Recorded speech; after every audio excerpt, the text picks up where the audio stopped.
Welcome to the home of the DIY movement, where we build stuff and paint things. All right, y'all, welcome back. It's Way Back Wednesday, man, where we last left off. The last video we did was the 63. The green 63 was sold, gone, out of there.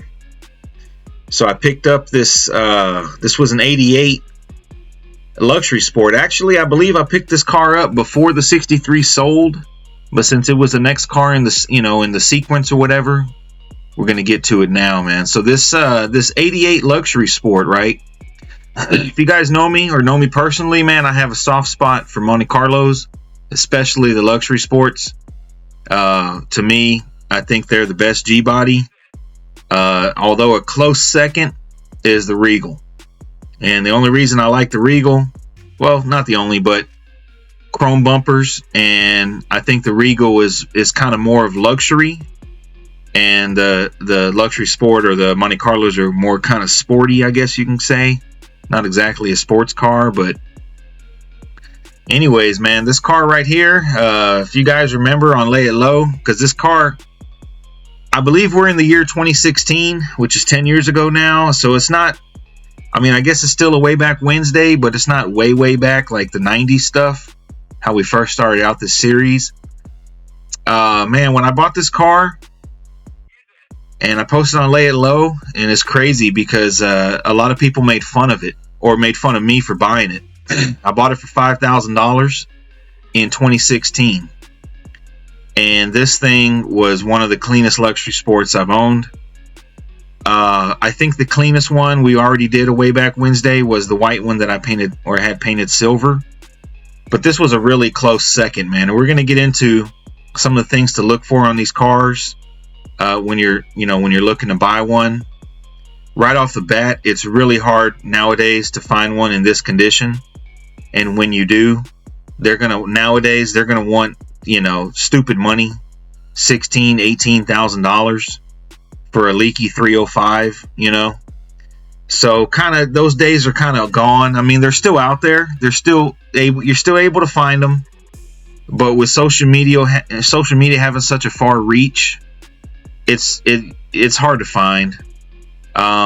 This car was north of Cleveland, Ohio. It was on eBay, and crazy thing, it was on eBay for I think $5,500 or maybe $6,000, probably 55 if I remember right, as an auction, and it got 0 bids. And he ran it again, and it got 0 bids. This was in 2016. And I was watching it, because it's kind of one of the things that I search for, or I have, in my save search or whatever. And I was like, man, nobody bid on that, man. So I messaged the guy after the auction ended, and I was like, man, is the car still available? He was like, yeah, it's still available. It didn't sell. And I'm like, man, would you do 5 on it? Actually, I think I offered him 4. And he was like, nah, I can't go that low, man. And I was like, well, like, help me out, man. Like, I'm far away, I'm down in Houston area, and it's like 19 hours or 20 hours away. And I was like, help me out, man. I'll go get it. Like, I'm not kicking tires, and I got a truck and trailer, Would you do 5? And he was like, yeah, I'll do 5, man. And I was like, well, like, how do we do it? I need some time to get up there, or whatever, send you some money. And he was like, no, don't worry about it. You say you're coming, it's here. And I was like, okay. So I had made this deal. I had it all planned out before I even told my wife, right? So I told her, I'm like, man, I found another project. It's in it's past Cleveland, Ohio. Let's go get it. So we went to go get it. I think I drove straight through all the way, but I think coming back we might have stopped halfway or something. Made it like a 3-day trip. Because when you go get these projects, like your adrenaline is full throttle, man, on the way over there. Like, I could drive, if I'm really excited, like, I drive from here to Canada, nonstop.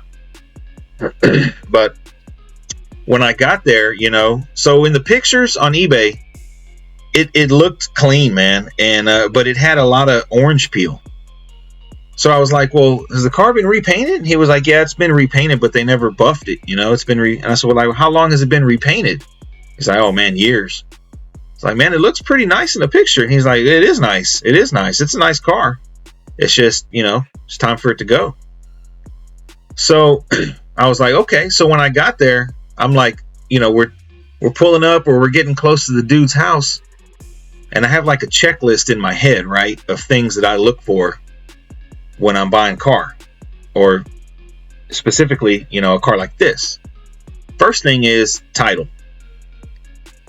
I don't buy cars without titles anymore. Gotta have a title. Title has to match the VIN. So having a title is one thing, but having a title that matches the VIN is another thing. Sometimes they try and sneak one by you. So boom, title got to match the VIN. When I'm looking at the luxury sports, first thing, or any G body, first thing I look at is the window sweeps. And you know, you guys are familiar with these cars, you know exactly what I'm talking about, man. If them window sweeps are nice and solid in one piece, then you know that car was garage kept. If the window sweeps are all broken or gone or flaked off, you know, the rubber sweep or whatever, you know, it's, you know, it still could be a nice car, but it isn't like that grandma fresh that everybody likes, you know. And with that, you know, the window's going to rattle, and, you know, just things like that, little things like that. So boom, window sweeps checked out. Next thing I like to look at is the gap between the header panel and the front bumper right next to the grill.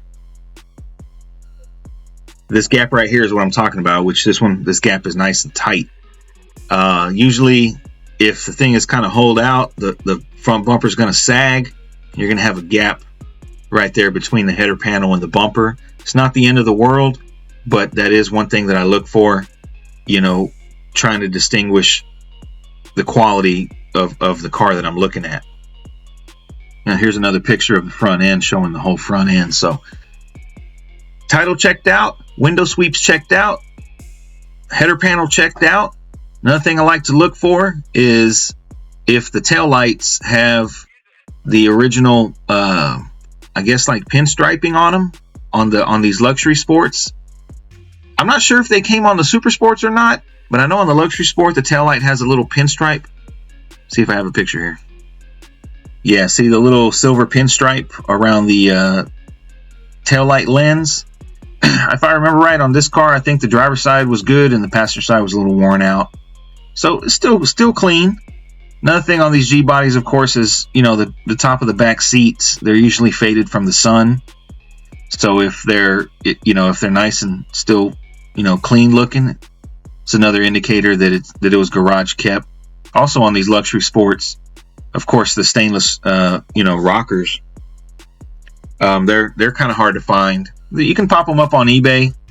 Really, I think the hardest ones to find are the ones off the fenders. I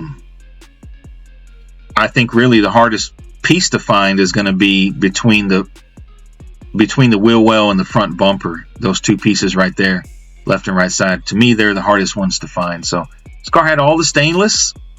It had a new paint job, and I was like, man, this thing is like, man, I'm like really, really glad I drove up here. You know what I mean? So jumped in it, fired right up, did smoke just a little bit. And, you know, the guy, of course, said, you know, it's from sitting or whatever. So maybe not. Drove it around. Another thing when you're driving these cars with the windows up is wind noise. Man, none.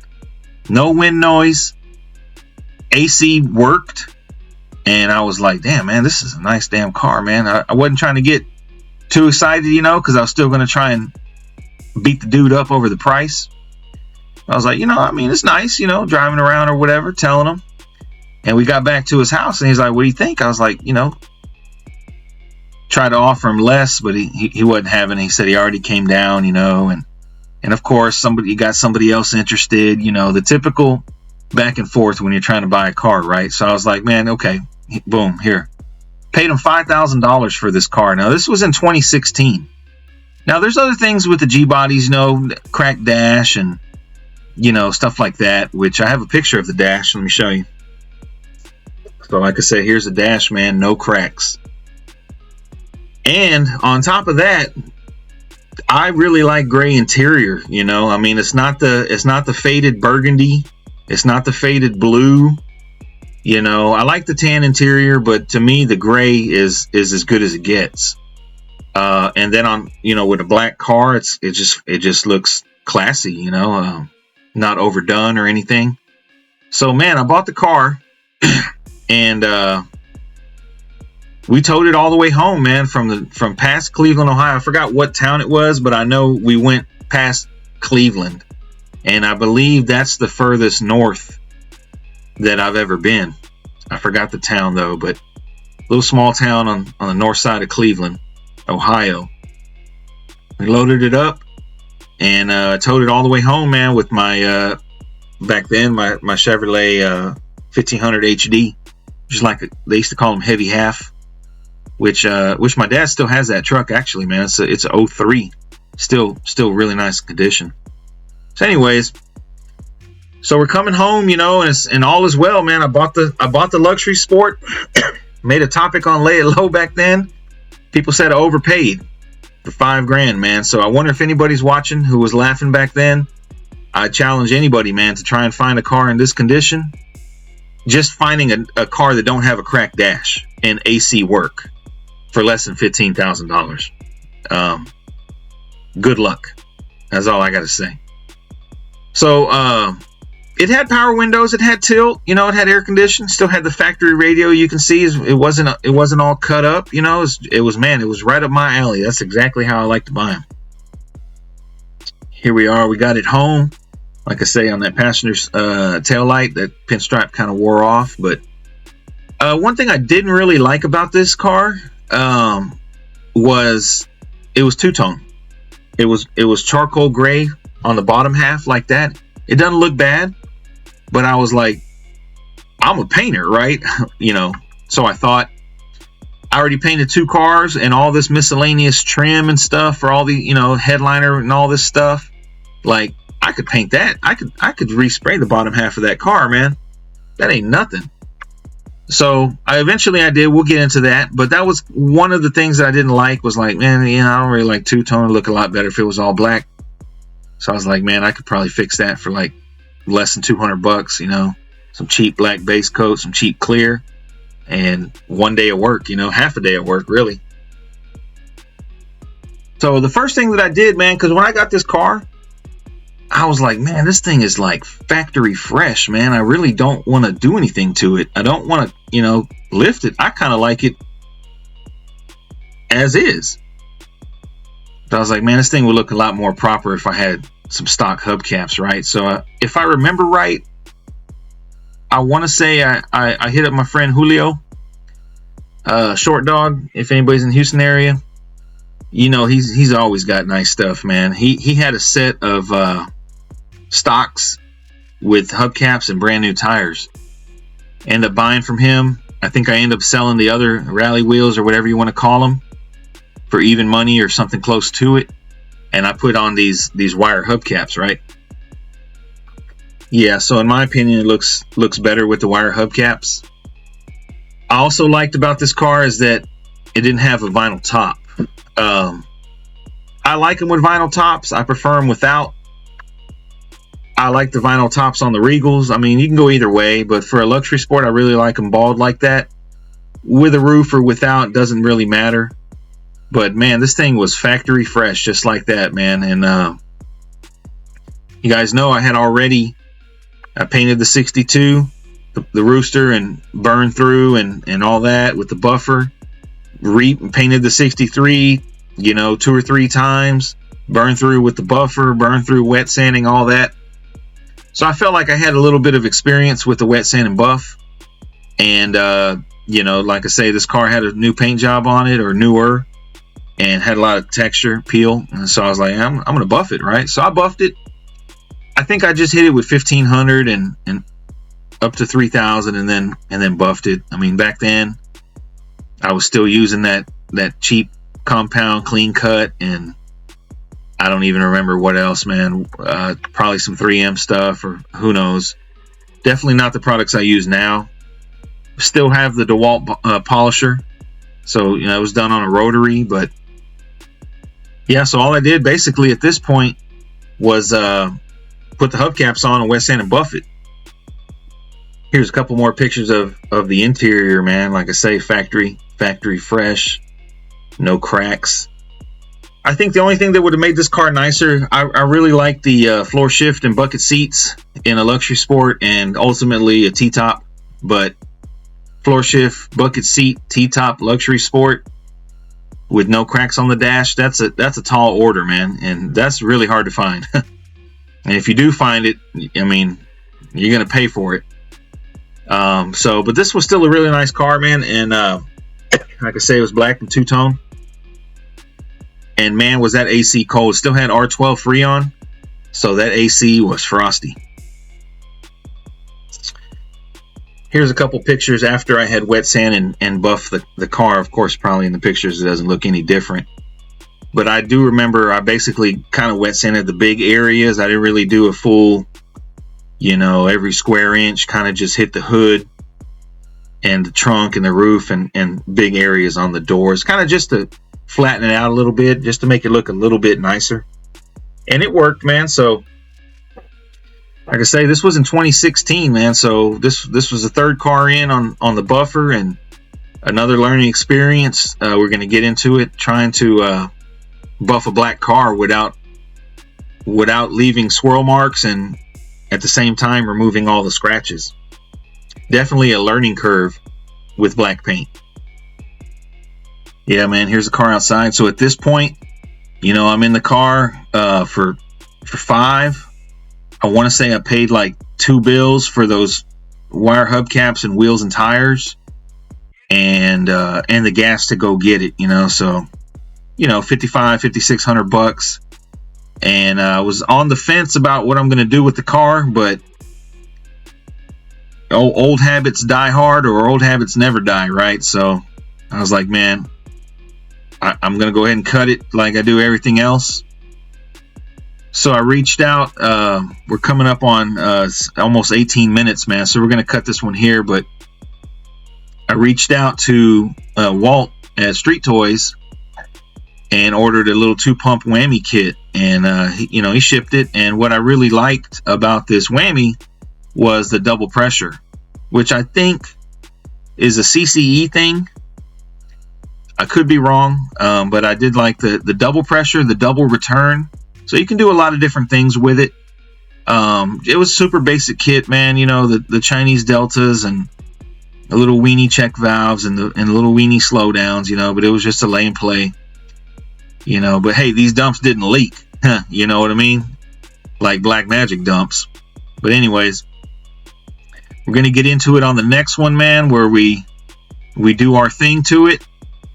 I think I might be able to get 3, for sure 2 videos, maybe 3 out of this luxury sport here, man. So you guys are going to have to stay tuned for the next one. We got some throwback pictures of Bobby coming up. He helped with this car. Like I say, he was coming around more often. And we cut this thing. We put this thing under the knife. We did some surgery on it. And we made a lowrider, man. So hope you guys enjoyed this Way Back Wednesday. You guys stay tuned for the next one, man. Thanks for watching.